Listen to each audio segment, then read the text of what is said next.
I felt completely helpless. I thought my family would help, but every single ask, request, warning, whatever it is, just got met with total silence or total neglect. After multiple failed businesses, millions of pounds of unsold stock, endless legal battles, and public backlash, Prince Harry has spent 5 years watching his entire fortune collapse. His inheritance was running out, his charity was in crisis, and he was forced to return to King Charles. Now, with his family's future on the line, will that return be enough to win back his royal privileges? Join us as we dive into the story of how Prince Harry's exit cost him everything. The cost of leaving the family. After Prince Harry and his wife Meghan left the royal family, they got 2 major Hollywood deals worth over $135 million on paper. These major exclusive offers came from Netflix and Spotify, but fell apart just a few months later, with Spotify walking away after 12 episodes. As for Netflix, they changed the deal entirely. Instead of paying a big sum every year as they initially promised, they would now get first pick of any new project, meaning far less money for Harry and Meghan. Yet there were bigger problems on the horizon. Multiple court cases happened at the same time as those deal problems. 4 of those cases cost well over £25 million. 2 of these cases were about Harry's own security in the UK, and he lost the legal battles twice. The second one was so bad that the judge said Harry's complaint did not hold up as a real legal case. And because he lost the case, Harry now pays for his own security, with total costs reaching over £1 million a year just to bring his kids home. The UK authorities have reportedly decided the family will not be offered any police protection, which is funded by British taxpayers. A statement from Harry and Meghan's team said that the Duke is, quote, exploring every available option to give his children the opportunity to enjoy the UK. But that wasn't all, as during this time, their charity money dried up as well. The Invictus Games, a sporting event sponsored and founded by Prince Harry, lost $9 million from Australia with almost no warning. For this reason, bigger sponsors for the next games were impossible to find. Only a few signed on before the show, and one past sponsor said it would not come back. At the same time, Meghan's lifestyle brand had become a laughingstock on the internet, as one online mistake accidentally showed over $16 million worth of products sitting unsold. On top of that, Harry's inheritance from his mother and grandmother was once worth close to $20 million. Most of that money is now gone, all spent within 5 years of leaving royal life. People close to the family say the couple has maybe 5 more years before things look very different, especially with rising security costs. Add to that the house payments, home staff, and school fees, and you have them spending $6 million a year. That is much more than most of what is still coming in. Now the prince's finances are running dry, thanks to the massive business empire that wasn't built on good profits. All Harry and Meghan built after leaving the royal family was built only on fame and public goodwill. With most in the public slowly losing interest, none of their businesses could replace anything royal life gave for free. Because of that, every safety net Harry and Meghan built after leaving fell apart around the same time. With the inheritance almost liquidated entirely, there was only one thing left. It was not something money could fix, and that was his father. He was going to meet King Charles to make things right once again, except that would come with its own problems. Many in the royal family and palace staff are already opposed to Prince Harry, as he has accused the most trusted people who work for his father of messing things up. Between them and the legal battles he lost make people wonder if he truly wants safety for his family, or whether he just wants leverage. Harry also wrote a memoir with hard words about William and Camilla. On top of that, Prince William is next in line while Harry isn't, and that gap between them doesn't close just because they have tea together. It also didn't help that King Charles had reportedly admitted to not having much time left, but rushing peace because time is short can also make it look less real, more like damage control. Beyond that, their meeting didn't go very well, as proven by the mixed reports about how it went behind closed doors. Still, despite these problems, Prince Harry is still determined to make things right. And whether that determination is real or simply damage control is a question that only makes sense once you revisit where this all began. So without further ado, let's get to it. The marriage and royal exit. To understand how 7 years of distance led back to this moment, you have to go back to where it all started. It was on a bright May morning in 2018 when Prince Harry stood inside Windsor Castle and married an American actress named Meghan Markle. Many saw it as the union that would put an end to ethnic segregation for good, and it was the talk of the nation and of the whole world. With an actual prince marrying a damsel from Hollywood, it seemed like a happy fairy tale come true. But a closer look makes it clear that there were many problems the royal family ignored from the get-go. First of all, Meghan Markle, before the wedding, was known as the woman who was used to controlling her career and image. She was someone who knew how to use the press to gain favor and influence what she looked like on social media.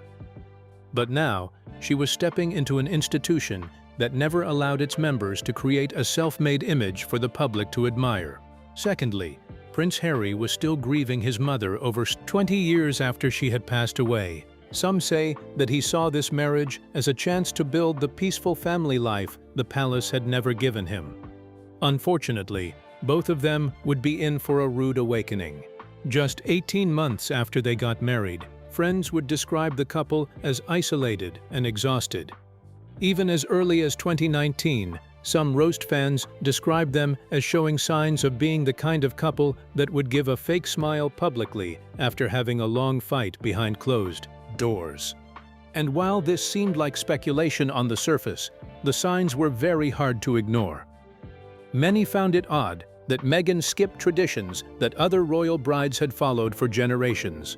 A documentary crew following the couple in Africa in 2019 caught Meghan admitting she was not okay, which was a rare and surprising break from the family's tradition of not complaining in the middle of royal duties. The fairy tale facade was slowly beginning to crack, and by early 2020, the royal family would split in half because of it. In January 2020, Harry and Meghan posted a statement that surprised Buckingham Palace before officials had even finished reading it. They announced that they would step back as senior royals, split their time between the United Kingdom and North America, and become financially independent. No one was told about this decision, and the palace quickly scrambled to respond to it. Queen Elizabeth called an emergency summit at Sandringham. For that meeting, he brought together Charles, William, and Harry. In that meeting, it was concluded that the families couldn't remain together, and they spoke for hours in negotiations over what a royal exit would actually look like in practice. Within days, the terms were set, and the conditions given by the Queen were far harsher than Harry reportedly expected. Harry and Meghan would lose their public funding and military titles. They would also lose the government-funded security that had protected them since birth. Harry later said he felt the most uncomfortable with this, and Meghan, according to later interviews, had already reported feeling depressed during her time as a working royal, isolated inside a palace that offered her no support. Having been stripped of major royal privileges, the couple moved first to Canada, then briefly to Los Angeles, and finally settled into a sprawling mansion in Montecito, California, in a gated community that counts Oprah Winfrey as a close neighbor. And while this looked like an escape into peace and privacy, in reality, this way of living was the start of a financial experiment that no modern royal had ever attempted. They were trying to build a self-sustaining income from nothing but a famous name and a global audience's curiosity. To make that work, the couple had one more card to play, the one thing the royal family had always guarded most carefully: their own story, told in their own words for the first time. And what they revealed to the world was unbelievable. The fallout and Queen's passing. In March 2021, Harry and Meghan sat down with Oprah Winfrey for a 2-hour interview that rewrote the rules of royal storytelling forever. Meghan said the institution had denied her son Archie a prince title and the security that comes with it. She said a member of the family had raised concerns about how dark her baby's skin might be. She described thoughts of ending her life so severe and so frightening that she said she went to a senior household figure asking for professional help, only to be told the family could not step in because of how it might look publicly. Within a few days, Buckingham Palace responded, saying the family was saddened and that the issues raised, particularly race, were concerning. It was 11 sentences long, showing sympathy but not admitting to the accusations. The public was divided about this. British broadcaster Piers Morgan said on live television that he did not believe a word Meghan said. The backlash came within minutes, and it was so intense that it ended with him quitting the show less than 3 days later. The interview earned staggering ratings on both sides of the Atlantic and briefly made Harry and Meghan the most talked about couple on the entire planet, dominating front pages for weeks. Unfortunately, that fame came with a hidden cost. The goodwill Harry and Meghan spent that night buying headlines would later be the same goodwill they would need to build a lasting business. They had traded long-term trust and lifelong financial stability for a short-term spotlight, and they would face the consequences the hard way. In September 2020, just months after leaving royal life, Netflix signed Harry and Meghan to a 5-year deal that was worth well over $100 million. This offer made them one of the highest-paid couples in entertainment. Just 3 months later, Spotify signed them for another $20 million, betting big on a couple whose global fame seemed impossible to overstate. On paper, this looked like the financial independence they had promised the world. But in reality, both deals became case studies in underperformance. Spotify ended its partnership in 2023 after the couple failed to get enough listeners after delivering just 12 episodes of Meghan's podcast across the entire contract. Reports say that a senior Spotify executive was so frustrated by the outcome that he joked on his own show that the couple deserved a podcast with a far harsher name, one built around the word grifters. It was a brutal public insult aimed at two of the most famous people on the planet, and it stuck. As for Netflix, fared little better. Despite the low ratings and weak reviews, their splashy 2022 documentary series was a real hit, still the most watched debut week for any Netflix documentary at the time. But everything after that production struggled. The couple had planned to produce an animated children's show, but that idea was scrapped. Multiple pitched projects were rejected, and by the summer of 2025, reports emerged that Netflix would not renew the full deal, sending headlines around the world claiming the couple had lost their biggest source of income overnight. Weeks later, the two sides quietly agreed to a smaller, less generous arrangement. With that settled, Meghan's cooking and lifestyle show survived and still draws respectable numbers even into its second season. But the other, ventures, an animated series, additional documentaries, entire seasons that were pitched and quietly never made, simply vanished from the release calendar without explanation. Little did anyone know that a major tragedy was on the horizon. In September 2022, after 70 years on the throne, Queen Elizabeth II passed away at Balmoral. For a moment, the entire family, Harry included, stood together in shared grief. He flew home immediately, cutting short whatever plans he had in California, and walked behind his grandmother's coffin alongside his brother and father in one of the most watched funeral processions in modern history. But even in mourning, there were growing fights and tensions within the family. Reports at the time described friction over uniforms, over whether Harry, no longer a working royal, would be allowed to wear military dress during the procession, over seating arrangements, and over who would be permitted to grieve where. Every dispute was a public reminder that Harry no longer belonged fully to the institution he had grown up inside. Prince Charles became King Charles III, while Prince William became heir apparent. And Harry, still reeling from years of public battles with his family, found himself further from the center of royal life than at any point in his adult existence. Just over a year later, Harry published his memoir, a book that laid bare furious arguments with William, harsh words about his stepmother, Camilla, whom he described as willing to leave a trail of damage behind her in pursuit of the crown. and details about his own military service that caused online debates about honor and disclosure.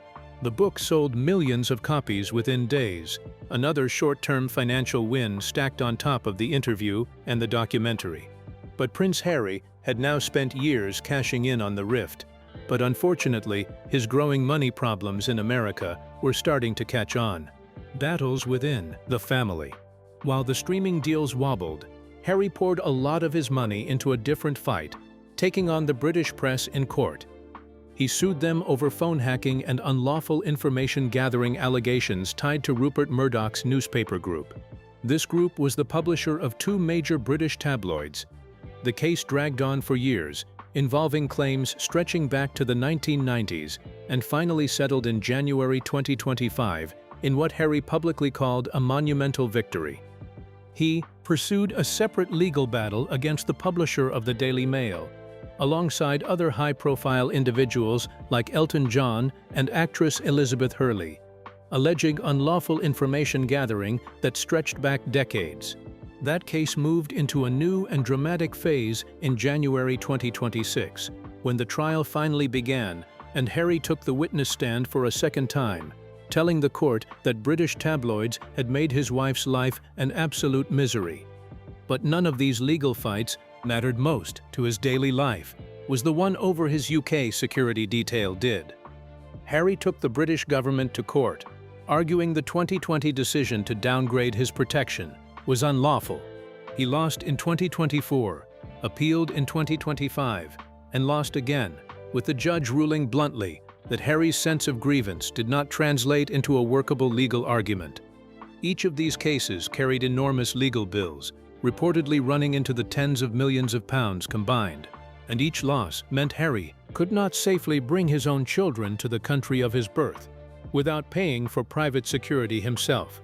Security that insiders estimated could cost well over £1 million a year. Yet his troubles were still far from over, as in early 2025, Harry stepped down from the leadership of Centebail, the African charity he founded in memory of his mother. This came right after a bitter public dispute with the organization's chair. This also cost him one more piece of the charitable identity he had spent 2 decades building. The lawsuits meant to protect his family, the charity fights meant to preserve his legacy. They were quietly draining the very fortune meant to support all of it. After the Oprah interview, something shifted in public opinion, something that Harry and Meghan did not fully see coming. Over time, polling in both the United States and Britain showed their favorability sliding down steadily. More people came to dislike them every time a new lawsuit, leaked, story, or awkward public moment made headlines. Many pointed out how Meghan Markle often came off as openly paranoid and disrespectful to her husband, giving him condescending stares whenever he greeted people she didn't like or said something she didn't fully agree with. Others pointed out the times when she was almost begging for public attention, like the time she pulled back her jacket just so the cameras could get a closer look at her bulging tummy, so everyone would know she was with child and talk about it online. By early 2026, one major survey put Meghan Markle's favorability among Americans at just 29%, an 8-point drop in a single year, numbers that would alarm any brand strategist working to protect a client's image. This was a huge deal because they were banking on fame and public support to stay relevant, and Hollywood studios never signed checks for people the public and access media had stopped rooting for. And by the mid-2020s, insiders were quietly telling reporters that major stars and executives were distancing themselves from the couple, worried about being pulled into the endless royal drama. Invitations to major galas were gone, and brand partnerships that once seemed automatic started going to other celebrities instead. The very people who had opened doors for Harry and Meghan after they left Britain were now the same people closing them. How they lost everything. By early 2026, the financial picture around Harry and Meghan had turned genuinely alarming. Reports estimated their combined lifestyle costs, mortgage payments on their sprawling Montecito mansion, private security, household staff, and their children's school fees at above $5 million a year. This figure outpaced almost everything still coming in from their post-royal business ventures. The inheritance Harry received from his mother, Princess Diana, and his grandmother, once estimated near $20 million, was reported to be largely spent, with more than that entire amount spent on legal battles. Insiders warned the couple had perhaps 5 years before their lifestyle would look drastically different. And then came the glitch that embarrassed them publicly. Meghan's lifestyle brand accidentally revealed its own unsold inventory numbers online, showing well over $16 million worth of jam, candles, and flower sprinkles sitting in warehouses. Around the same time, Harry's own signature charity, the Invictus Games, hit a wall. Australia pulled a $9 million funding commitment with almost no warning. On top of that, the much-needed sponsors for the upcoming Birmingham Games were scarce as well, with only a small handful publicly signed months before the opening ceremony, and one former headline sponsor confirming it would not be returning at all. For a man whose entire public identity was built on generosity and service to wounded veterans, was now watching his own flagship charity struggle for cash, was its own kind of financial and reputational blow. Arguably more painful than any single bad headline about his personal spending. With deals shrinking, legal bills mounting, and his charity in crisis, Harry did something he had spent years refusing to do. He started rebuilding bridges with the family he had left behind. In September 2025, he met King Charles for tea at Clarence House. This was their first meeting in nearly 2 years. Harry later admitted publicly that he did not know how much longer his father had to live, and that he wanted reconciliation before it was too late. The meeting looked like a breakthrough. Within weeks it had unraveled, as leaked briefings painted the encounter as either an emotional reunion or a stiff, scheduled formality, depending on which royal aide you believed. For this reason, Harry became frustrated and accused the palace's communication staff, the men in gray suits, of deliberately undermining his relationship with his father. Then, just weeks after publicly denying any plan to spend more time in Britain, he did something that stunned royal observers. He wrote to the British Home Secretary, asking for his security arrangement to be formally reconsidered. Now he was fighting the same fight he had already lost twice in court. The timing raised an obvious question. Was this about genuinely protecting his family, or about needing a foothold back in Britain now that his means of making money in America were shrinking? Part of the urgency traced back to September 2025, when reports surfaced that a stalker had gotten uncomfortably close to Harry, not once but twice, during a visit to Britain for a charity event honoring children affected by conflict. For a man who had spent 5 years arguing that his family faced credible, serious threats on home soil, the incident landed as painful proof of the very point he had been trying to make in court. By January 2026, sources inside the Home Office suggested a reversal was finally likely, a rare and remarkable acknowledgement of the very complaint Harry had lost twice before a judge. And now, Prince Harry hopes his next visit to King Charles will change all of that. And hopefully, he'll change it soon. With the long-term financial security of Harry's family on the line, what do you think will come out of the next meeting with King Charles? Will he get his royal privileges back, or will he be denied all requests, just like he was in court? Let us know in the comments below. If you enjoyed the video, please make sure you like, share, and subscribe. Now click on the next video shown on your screen. You will enjoy it. Until next time, take care.